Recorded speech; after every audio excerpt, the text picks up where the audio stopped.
Good morning. सकाळी छान कोवळं ऊन घेत ओट्यावर बसले होते तेवढ्यात एक कुत्रा आला आणि त्याला पाहून मी घाबरले आणि घरात आले तर आजीनी खास यांना आवडते म्हणून खलबत्त्यात कुटून शेंगदाणा चटणी बनवली. सोबतच आईने शेंगदाणा लाडू बनवायला घेतले. मी रोज गुळ शेंगदाणे खायला विसरते म्हणून आईने माझ्यासाठी लाडू बनवले आणि चिवडा पण बनवला. यांनी हे सकाळीच बनवायला घेतलं कारण मला सायंकाळी वापस जायचं आहे. लाडू पाहिल्याच मला खायची इच्छा झाली म्हणून मी लगेच एक लाडू टेस्ट केला. मला तो खूप आवडला. आज पप्पा येणार म्हणून पिल्लू एकदम खुश होती. जायच्या आधी आम्ही माऊसोबत थोडा वेळ घालवला. माऊला गोड गोड पा दिला.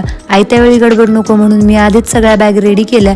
येताना 2 बॅग आणल्या पण जाताना 4 बॅग कधी झाल्या कळलंच नाही. त्यानंतर हे आले आणि पिल्लूच्या चेहऱ्यावर एकदम आनंद पसरला. यांना पाहून ती खूप खुश होती. मग पप्पांसोबत थोडीशी मस्ती केली. मग हे या दोघींना घेऊन एक राऊंड मारण्यासाठी गेले. सकाळपासून राऊंड मारण्यासाठी त्या दोघी यांची वाटच पाहत होत्या. आता आम्हाला निघायचं होतं. मग दिदीने मला हळदी कुंकू लावलं. पिल्लूने आजीला नमस्कार केला, गोड गोड पा दिला आणि आम्ही निघालो. पिल्लू सोबत माझ्या भाचीला पण यायचं होतं म्हणून ती दिदीला म्हणाली, तू घरी जा, मला आयुष्य सोबत जायचंय. मग तिला अजून एक चक्कर मारून आणली आणि तिला समजावून सांगितलं आणि तिने ऐकलं पण. मग तिला सोडून आम्ही घरी जायला निघालो. घरी पोहोचेपर्यंत उशीर होणार होता म्हणून बाहेरच जेवणार होतो. जेवणासाठी हॉटेलमध्ये आलो. इथे छान जेवण केलं आणि घरी आलो.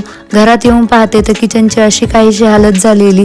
आता उद्या पहिले मला किचन आवरावं लागणार आहे. तर असा होता आजचा दिवस. चलो बाय.